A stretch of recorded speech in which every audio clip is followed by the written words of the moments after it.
কর্ণফুলীর তীরে সবুজ বিস্তৃত এই প্রান্তরেই ধীরে ধীরে গড়ে উঠবে আধুনিক প্রযুক্তি নির্ভর শিল্প কারখানা, দীর্ঘমেয়াদে যেখানে বিনিয়োগ ছাড়াতে পারে বিলিয়ন ডলার। চীনা বিনিয়োগকারীদের জন্য পুরোদমে প্রস্তুত হচ্ছে আনোয়ারার প্রায় ৮০০ একর জায়গা, যেখানে চ্যালেঞ্জ রয়েছে আগামী ১.৫ বছরের মধ্যে কারখানা চালু করার। এরই মধ্যে $৫০ কোটি বিনিয়োগের প্রতিশ্রুতি দিয়েছে চীনা ৩০টি কোম্পানি।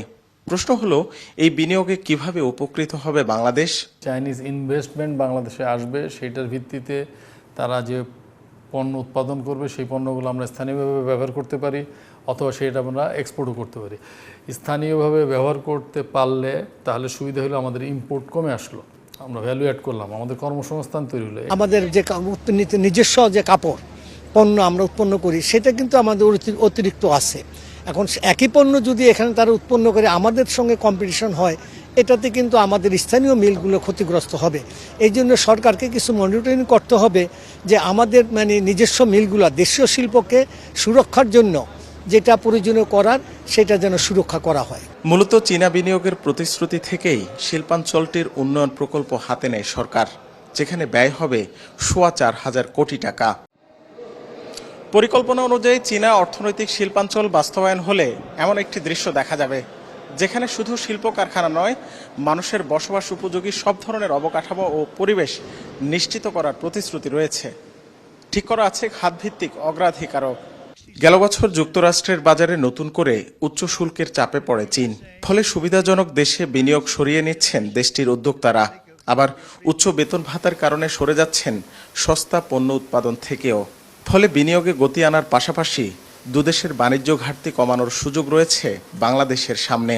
আমাদের যে গ্যাপটা আছে বর্তমানে মনে করেন 18 থেকে 20 বিলিয়ন ডলার, এটা যদি এই ধরনের যদি তারা এখান থেকে পদক্ষেপ নেয়, ওইখানকার কিছু কিছু ফ্যাক্টরি এখানে শিফট করে বা এখানে নতুন ফ্যাক্টরি করে ওনাদের পণ্যগুলি যদি এখান থেকে তারা নিয়ে যায়, এবং নিয়ে গেলে আমার মনে হয় যে এখানে কিছু আমাদের যে বিরাট গ্যাপটা আছে এই গ্যাপটার কিছু আমরা হয়তো সমতা আনতে পারবো। চায়নার নিজস্ব একটা মার্কেট আছে, যেটা অত্যন্ত একটা বড় মার্কেট।